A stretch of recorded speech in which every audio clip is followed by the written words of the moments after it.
Why, hello! This is Sambongo Dragon. I am Sambongo. I am the dragon of this show, at least. Anyway, we got a very special episode for you today. I know that Season 2 just finished. You watched it all. I don't know who you are and who they are. We did alright. A lot of my views actually ended up being present for such a long video. Anyway, this is a Season 2 kind of deal. But we're going to do a special one. I'm not telling you what it was until I do it. And of course, let's shred out just a little bit first, because I gotta show you what kind of style this guy makes me think about. So he makes me think a few things. Stylized speaking, at least. You know what I mean?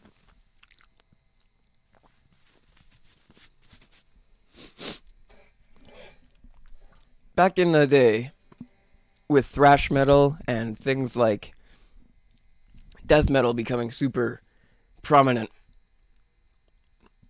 you wanted to mix these things together to make something cool. So if you were to mix death metal and thrash metal, you'd end up with like a really slow thrash metal. It wouldn't be very creative or anything, seeing as they were already kind of mixed together at some point. Anyway, I'm going to show you what I mean by that. I'm going to show you by playing it, but down here on the second fret, my favorite power chords, right? You got an E minor chord, right? And you just play these two strings right here. I believe everyone knows what an E minor is. In standard tuning, it'd be E minor. It's not an E minor at the moment, that's for sure. Well, anyway, what I like to do is I like to gallop a little bit.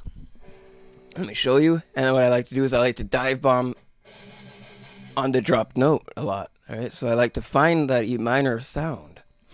But it's hard unless you use the E minor scale, and the E minor scale doesn't pop up just everywhere. Sometimes it's one of those things you gotta work for. You gotta kind of wrestle it to the top. Anyway, you gotta imagine it like Beowulf holding onto that giant golden dragon with an axe, and it goes underwater, and you gotta like, I gotta hold on to that thing. But it's holding on, and then finally, he flies into like a shipwreck, and you're like, oh shit, I better grab the anchor and throw it up. So you catch it under the most extreme circumstances, but this is what it might sound like.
It could sound something like that, which is cool. It's got a nice tone to it, and you can bring that around anywhere, but you can't just dive under the tone at any time. Eventually you'll find your song sounds nasally, right? You're like, oh, what's going on here? I need to raise up the tone.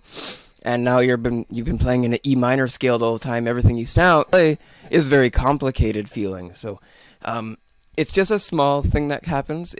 Most guitarists will figure out by now exactly what to do with that.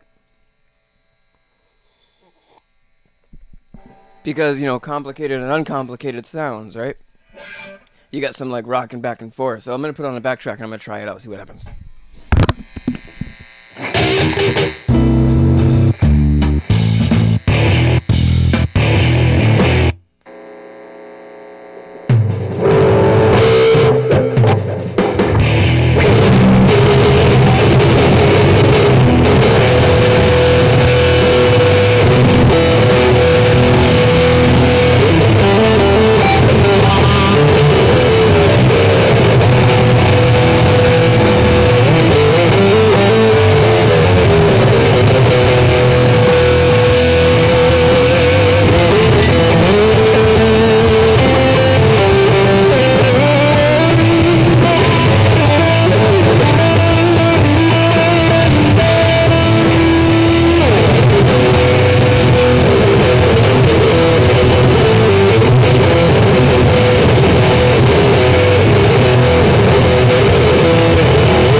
so you just got like some heavy chugging sounds in there, right? You got some heavy duty island raising sounds, and it's not so bad. It feels pretty good to get that energy out. So of course, let me just show you what I mean by the rest of the video. Very special video. Let me introduce you to a friend that I have never made.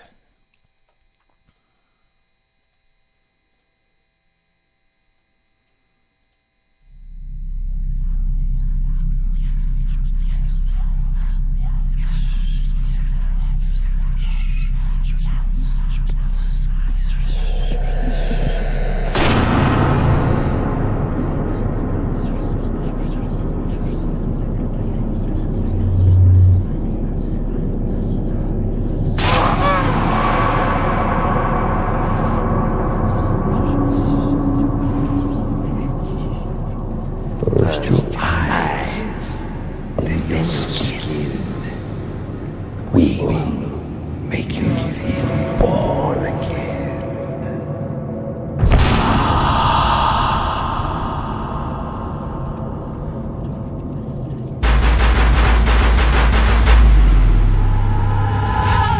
Good evening. I'm King Diamond. I'm here to tell you the story of the Puppet Master.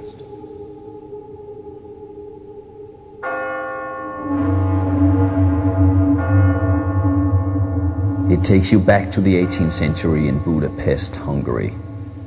It's about me as a puppet, hanging on a wall, reflecting back on the past 18 years and all the blood I had to see, all the misery I had to go through.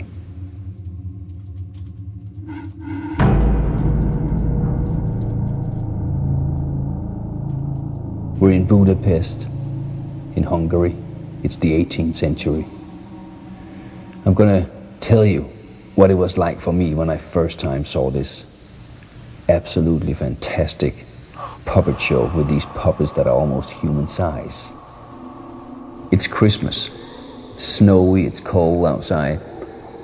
There are lines and lines of people outside waiting to get in. This show has been sold out for so long. The people are waiting to get into the theater. I'm there in line, and it's dark and cold, perfect night for a Christmas show. When I finally get in there, sit among the people, there is this strange, tense feeling as we are waiting, anticipating the curtain to fall. We've heard so much about these puppets on stage that it's magical. You can't believe what you're seeing. And suddenly it's like, whoa, shh, here come the puppets, you know. And I start looking over in the wing, and I notice, wait a minute. I think I see a few shadows over there. Maybe there's some of the puppets sitting over there. I'm waiting to walk in. And then I see the puppet master come up the stairs. And there is like this walkway high above, almost up by the ceiling. And there he operates all these strings and stuff. And he actually leads a couple of puppets in on stage. Like, wow, there they are. One, there's two, three puppets coming in line. And halfway through the show, this really strange thing happens. The puppets are moving and doing things, and they look so lifelike. The skin, you know, is like, it looks like human skin. And suddenly the puppet master, he drops all the strings. They land on the floor, and the puppets that was like standing there with these strings, now they're on the floor. They just stand like this still. Nothing happens to them. And then they start to move. The little drummer boy is one of the puppets up there. And I'm looking at him, I'm like, oh my, no way. It's almost like his eyes are looking straight at mine. Can't be real. And then I suddenly see that on the skin of his hands, there's a little cut. And I see blood from this cut. And that can't be real. That can't be. This is too weird. And then he starts playing his drum. And it scares me because this is too much magic. And I do believe in magic. The other people in here don't quite believe that this could be magic. And then at the end of the show, we hear about the puppet master coming down from his walkway, taking the bow with what he calls his children, all these almost life-size puppets. And we move into the next song, which is Magic.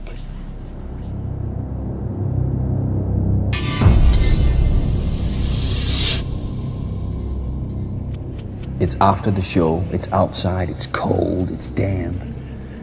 I've just gotten outside the door. Victoria, who is another main character in the story, has walked out on the other side. And we're standing there just waiting, and the people are walking out of the theater. They're all heading for home. And they, like I said before, they don't believe that what they saw was magic. But we do, both of us.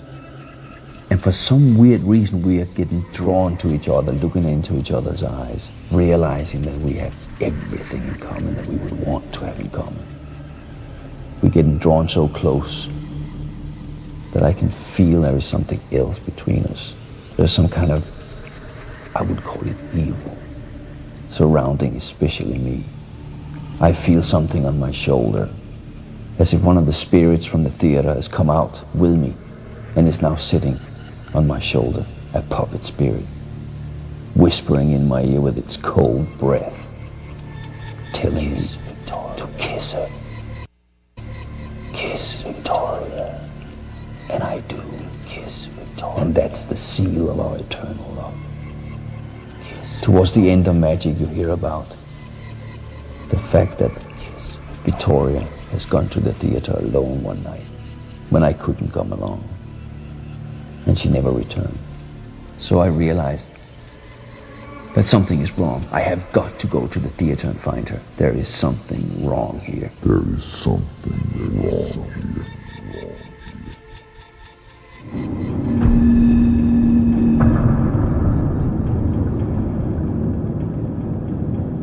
I'm in this backyard. It's like a courtyard, I would call it. And I notice that there is stairs leading down to a cellar. I'm about to walk down there because this must be a back entrance to the puppet theater.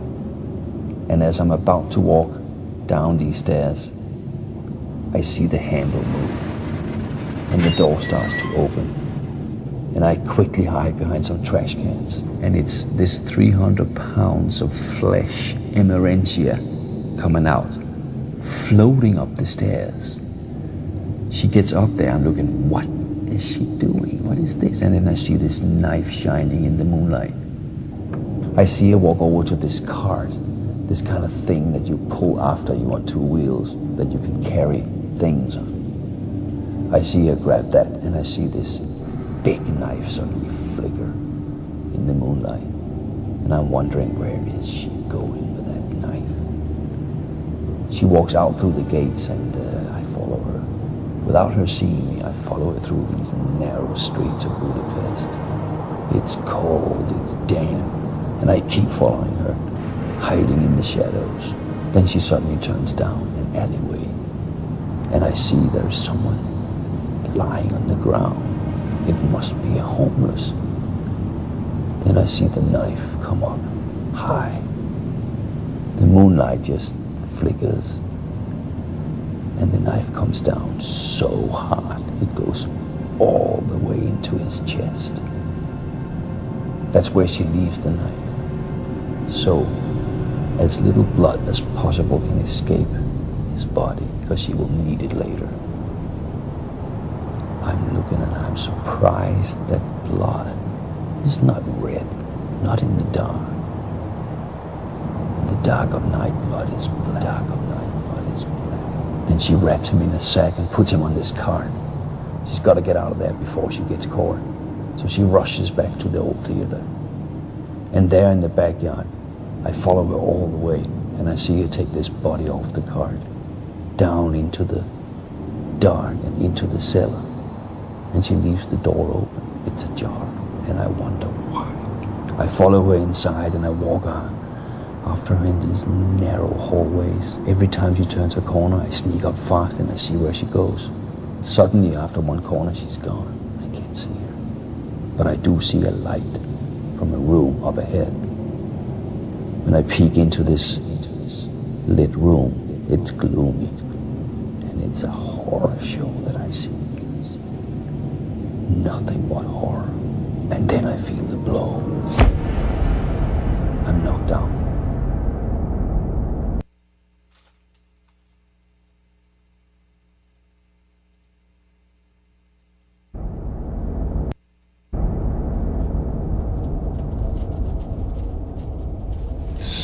so dark wherever I am. As I open my eyes, I can barely see a thing in here. Then slowly but surely my eyes get used to it. They're like suck the darkness away. And then slowly but surely I start to be able to make out these things. These shelves that are everywhere up against the wall. And upon these shelves I see all the puppets from the theater. They're almost human size and so grotesque looking. This human-like skin, all these eyes that are down there.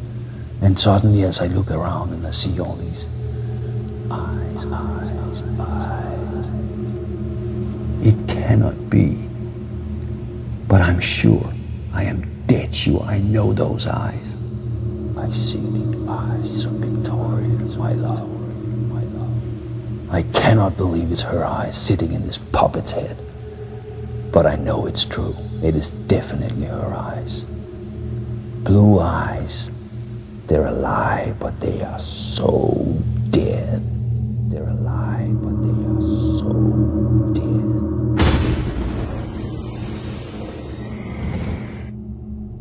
The puppet master and his wife appear in the cellar for the first time. I see them there.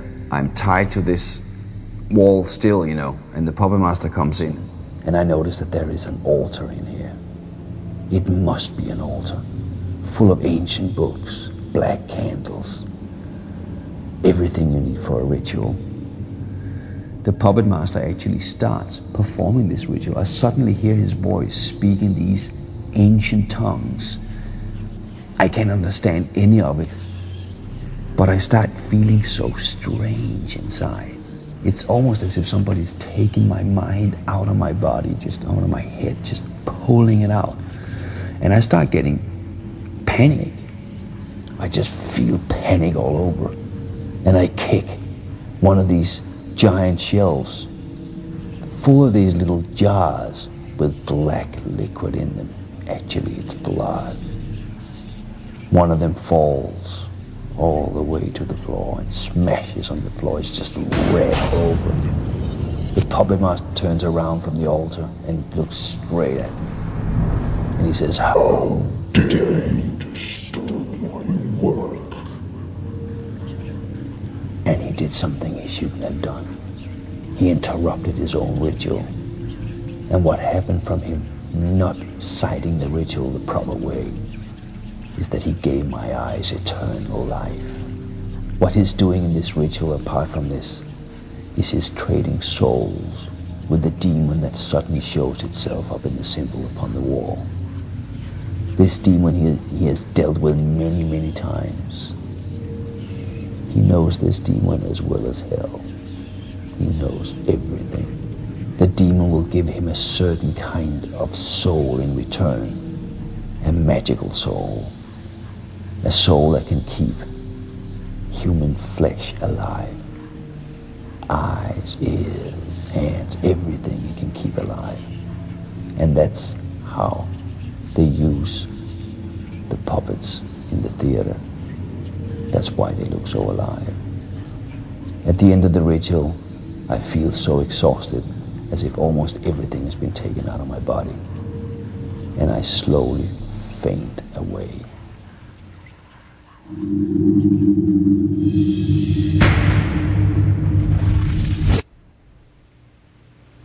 I wake up after the ritual and I find myself strapped to this hospital bed. I see the puppet master and his wife standing there, and they say to me, "First your eyes, then your skin. We will make you feel born again." And then they say, "No more me, my friend." Then I see the scalpel shining in the puppet master's hand. His wife has got all the jars for blood. They are not going to spill a drop. Then comes the cutting. I'm fearing for my life as that scalpel gets close to my eye. He starts cutting away on my eye. Just one eyelid comes off, down into a jar. He cuts another eyelid off, into the same jar. It looks like I'm bleeding. It's like I'm crying blood. Then he has this tongue he puts in around my eyeball and grabs it and he pulls it out of the socket. And then his fingers grab it and he takes it and he pulls it out. The nerve string is just hanging there. It's the only thing that holds it back. And then comes the scissor. Snap! And he takes the eyeball. And remember, my eyes have eternal life now. So this eyeball is taken and it's put over into this puppet's head. These puppets are almost life-size. He puts it in there. As it is put into the eye socket of the puppet, it still sees. And that eye is looking back at where I am. I'm sitting there with this black hole, bleeding. And I see that from this eyeball in the puppet's head. At the same time as my good eye is looking back, seeing this weird puppet with one of my eyeballs in it. I can see the whole time. And it hurts. Then comes the next eye. Tongue. Pull out. Fingers. Stretch. Snap. The other eye goes over into the little puppet's head. Now both my eyes. I can't see anymore, but I can. And I'm watching myself. This head with 2 empty sockets, bleeding like hell. And then the scalpel works again and he starts cutting and cutting and cutting. They pull my nails off with the tongue. They cut my skin off. My arms, they're going to use it for this puppet. They're going to build a puppet out of me. And they do. And at the end of this horrible, horrible ritual of this scalpel just massacring my body, I look from the puppet. From the puppet's head I see only remains of what used to be me. There is no more me at all. All I see is Emerentia as she grabs my carcass and throws it in the trash. That's the end of me.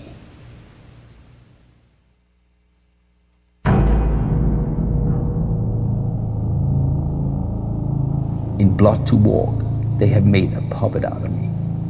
I'm actually sitting on my shelf. I have my little jar of blood that's going to be used for me every time they're going to bring me back to life. I'm sitting there, I'm looking at all the other puppets because my eyes are eternal, theirs are not. They all need injections to start functioning. I need injections too. And it must be our own blood, otherwise we will not function right. But today, something special is going to happen. As the puppet master and his wife comes down to us and says, Hello, my children. My children. In blood I'll teach you today. They take Victoria down from her shelf and me from mine, and they set us on the floor facing each other, looking at each other. Well, she doesn't see much because her eyes are so dead, but I see her. And then I feel the needle go in, Emerentia injecting my own blood, because it has to be my own blood. As the blood goes in, I feel my skin tingle. My eyes, as you know, they're alive all the time. But the skin, it starts tingling now. And I feel like I can stretch it a little bit. I can actually move very little, but I can. And then I see the same thing happening to Victoria. I see her eyes slowly come alive. For the first time in a while, we're actually looking at each other's eyes, and we recognize each other's eyes. We know what have happened to each other. We know what's been going on, and we totally recognize. We don't need words to speak. Our eyes speak for us. It's like our minds are now in our eyes. It's our eyes that are our brains. Our skin is our muscles. And we try to move them a little. The puppet master sees that we're alive, and he says, That's enough for today. Put them away.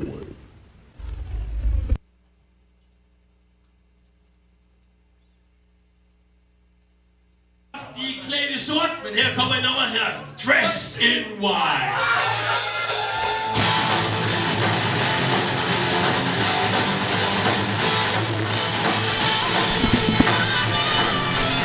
So this is King Diamond playing live someplace down, I think in Rome or Greece.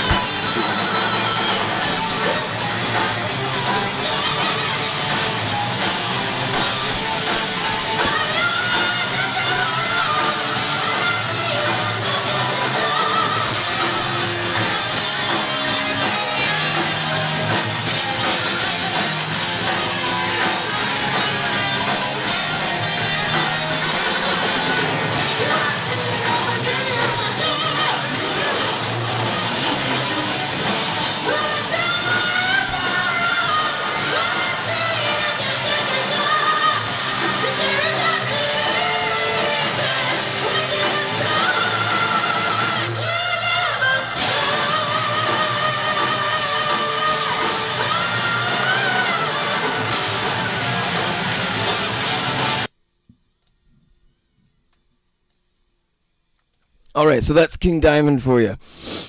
I just wanted to introduce you to him. I figured you would get some mild enjoyment out of such a thing.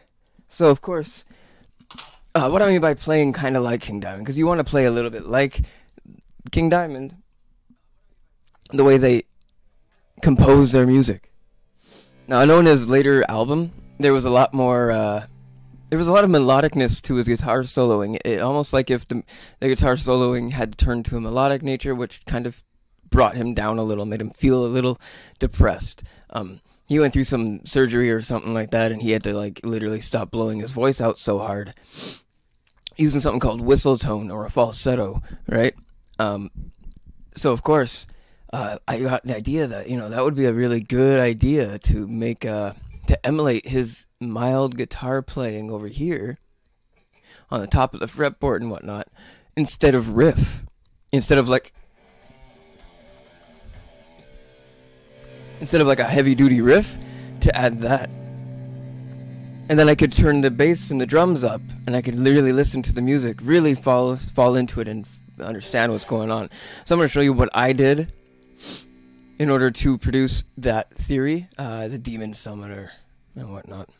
Once more, of course. Anyway, that was King Diamond. I'm going to show you a little bit of what I'm talking about.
Alright, so that's a little example of like some classic old school thrash metal that was brought up to a more contemporary heavy metal, and then of course, you know, we stylized. So of course I'm looking for extra things that can really help me pull together.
Okay, so of course, there we go. The video stopped working. We're not going to watch the whole video. If you want to go look up King Diamond, look up King Diamond. You should know these guys. I got his album right here.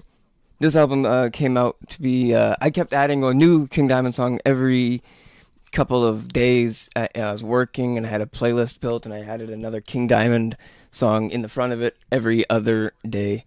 And I changed it out almost like it would just fluctuate in size, whatever this bullet in the shell was here.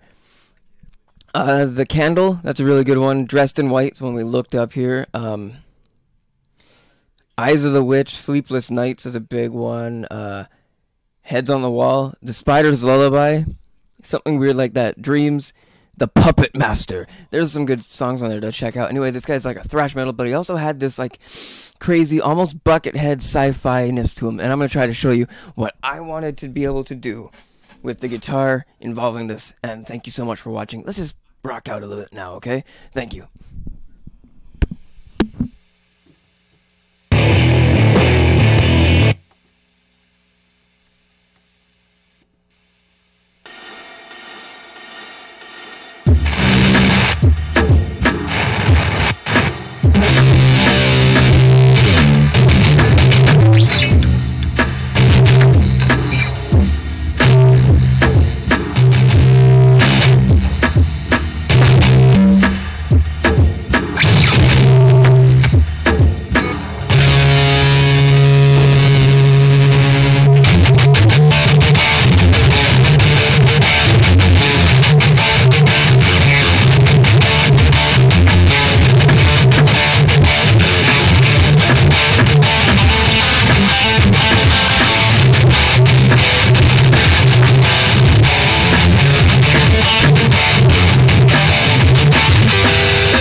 Alright, so let me all know, let all of you let me know what you think of that. That was pretty cool. It's an eccentric version of what I did before, in the style of what I believe King Diamond means to me, at least. And King Diamond is really cool. Go check him out if you can.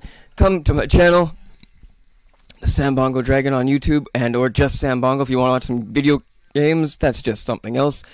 Check out whatever is on my channel. There's some links there. I'm going to link you over to another guy, a friend of mine. His name is Addon. He's a really great guitar player. Really excellent musicianship to him. And he really knows a lot about all these things. He's going to know who King Diamond is in an instant. And in so many ways, you'll be having your mind just blown out and possibly turned into a fucking puppet, my friend. Possibly turned into a puppet. And that's why. So, of course, thanks for rocking with me. This has been so much fun. And I'm going to rock us right out for this extra long and super cool episode of Rock with Sambongo after the season finale. I'm going to turn the tone down and see what I can get out of this new style we're talking about here.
Alright, so much less backtrack for you guys this time, but it's still the best tone I could find. I got a line 6 going right here. So, of course, that was a clean setting. I hope you enjoyed it. It's, what I got for you is my Diamond Series Schecter C1 Exotic. I just got a compliment on it recently. I want to thank you specifically for giving me a compliment. That was a lot of fun. Make a comment, guys. It helps. It feels good even. So, of course, I'll be thanking you later on if I can. So, hit the thumbs up. Subscribe. Come and join my channel. Watch some video games if you want to see me play some video games specifically. I'm 28 now, so I've been playing video games for a long time. And I do it with a motive, with a reason. I have a passion and a true sense of whimsy. My mind is always in it at the same time as I am a member of reality, if I can help it. So this has been your current disassociation, and I hope you enjoyed it.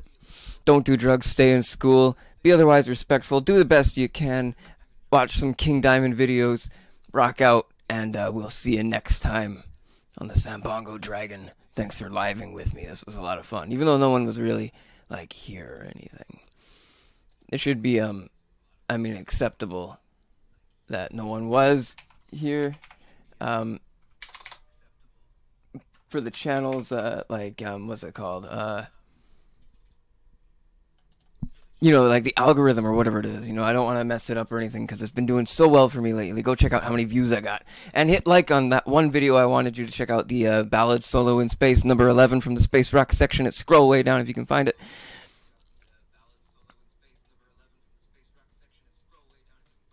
I don't know if that worked, eh? Oh, wow. Yeah, I can't seem to get that to work, eh?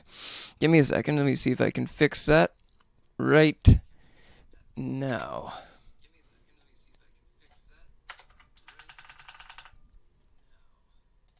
I got a copy, paste, hit OK. All right.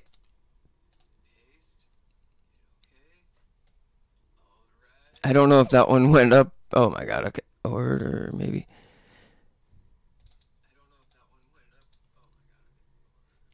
I know I'm taking so long. This isn't like really an outro. You don't have to watch this part, but we already knew that. Sorry, I hope that doesn't pop up on the screen right in front of you, because that would be, just so awkward.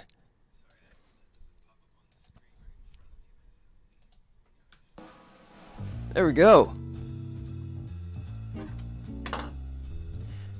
Thank you so much, whoever that was. I don't know who you were. You donated me some kindness.